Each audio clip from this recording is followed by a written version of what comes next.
اچھا فواد صاحب، آپ چونکہ نون لیگ سے کافی فرنٹ پہ آ کے ان کے ساتھ مقدمے لڑتے رہے ہیں اپنے بھی اور پی ٹی آئی کے بھی، نواز شریف صاحب آپ بتا رہے تھے کہ ان کے بہت سے غم اور ایسے راز ہیں جو وہ بتانا نہیں چاہتے، بتانا چاہتے ہیں لیکن بتا نہیں سکتے، اور ایسے بیان میاں صاحب بڑی دفعہ دہرا چکے ہیں، ہر بار 2017 میں پہنچ جاتے ہیں۔ آپ کے خیال میں ایسے کون سے راز ہیں جو زخم بن کر ان کے دل کے اوپر دل کو چھلنی کر رہے ہیں؟ عوام تو شدت سے جاننا چاہتی ہے، تھوڑا سا اگر آپ پریڈکٹ کر سکیں۔ میرے خیال میں تو سمجھ یہ نہیں آتی کہ نواز شریف زیادہ بور ہے یا شہباز شریف زیادہ بور ہے، کیونکہ دونوں ایک ہی بات جو ہے وہ اتنی دفعہ کر چکے ہیں کہ اب وہ باتوں میں ان کی جو ہے وہ کوئی سپارک ہی نہیں رہا۔ اگر نواز شریف صاحب کی ہیں اور انہیں لگتا ہے کہ فوج نے ان کے ساتھ زیادتی کی ہے، تو انہیں 50 سال ہو گئے ہیں سیاست میں، انہیں اپنی بات کہنے کا حوصلہ ہونا چاہیے۔ اور اگر انہیں یہ لگتا ہے کہ وہ پھر جب ڈیل کر لیتے ہیں اور آ جاتے ہیں تو اس کے بعد جو انہیں وزیر اعظم بنانے کا وعدہ کیا گیا تھا اور نہیں بن سکے، یا جس وجہ سے وہ نہیں بن سکے، پھر آپ دیکھیے اس کے بعد آپ نے کتنا کیا آپ زندگی میں اور کیا اچیو کرنا ہے۔ 3 دفعہ آپ اس ملک میں پرائم منسٹر رہ گئے ہیں، جس سے پہلے آپ 3 دفعہ چیف منسٹر رہ گئے ہیں، آپ کے بھائی چیف منسٹر رہ گئے ہیں، تو there should be enough of it, you have money ample enough to آپ کی 7 نسلیں بیٹھ کے کھا سکتی ہیں۔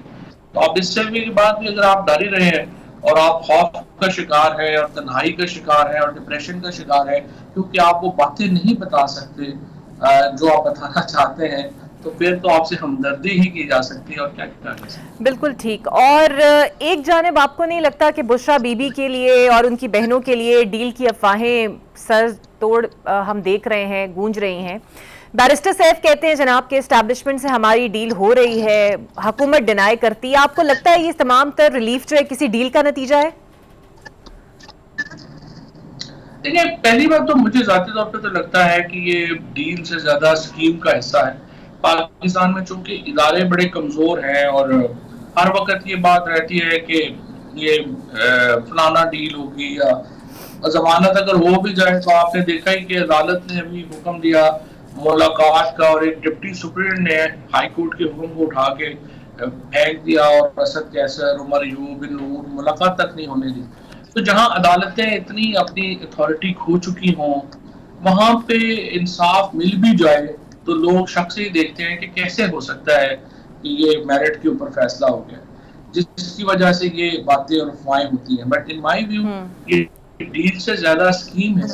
حکومت سمجھتی ہے کہ اگر بہنیں اور بھابھی جو ہیں ان کو چھوڑ دیا جائے سیاست کرنے کے لیے تو اس کے نتیجے میں شاید گروپنگ ہو جائے پی ٹی آئی کے اندر، اور اگر گروپنگ ہو جائے گی تو ہم زیادہ تقسیم دکھا سکیں گے پی ٹی آئی کی۔ تو آئی تھنک اسکیم جو ہے وہ زیادہ مجھے نظر آتی ہے، ڈیل مجھے کم نظر آتی بالکل ہے۔ صحیح۔ جہاں تک آپ نے بیرسٹر سیف کا ذکر کیا ہے، دیکھیں Saif is like a brother to me, اور میں بہت ہی مطلب پرانے ہم ایک دوسرے کو جانتے ہیں، اور وہ میری نظر میں وہ بڑا کریڈیبل آدمی ہے، اور وہ کبھی بھی ایسے ہلکی بات جو ہے وہ کرنے والا نہیں ہے۔ تو اگر سیف کہہ رہا ہے کہ اسٹیبلشمنٹ سے کوئی ہو رہی ہے اور ان ہو رہی ہے جو کہ پاکستان میں جمہوریت چاہتے ہیں، آئی تھنک آپ سیف کی بات کو پھینک تو نہیں سکتے۔ He بالکل is someone you can't take lightly۔ صحیح، بالکل صحیح۔ صاحب کل پی آئی اے کی بولی 10 ارب لگی جو کہ بہت ہی کم تھی، اور پی آئی اے کی حیثیت اور جتنا بھی معاملات وہاں پر خراب ہیں وہ آپ بھی بہتر جانتے ہیں کیونکہ آپ بھی کابینہ کا ایک وقت میں حصہ رہے ہیں۔ آج کے پی حکومت نے پی آئی اے کو خریدنے میں دلچسپی ظاہر کی، میاں نواز شریف نے بھی کہا کہ مریم نواز اسے خرید کے ایئر پنجاب بنانا چاہتی ہیں۔ وفاقی حکومت جس ادارے کو نہیں چلا سکی اسے کے پی یا پنجاب حکومت چلا سکتی ہے؟ I think these are more of a political stunts۔ ان کی کوئی سیریس اہمیت نہیں ہے۔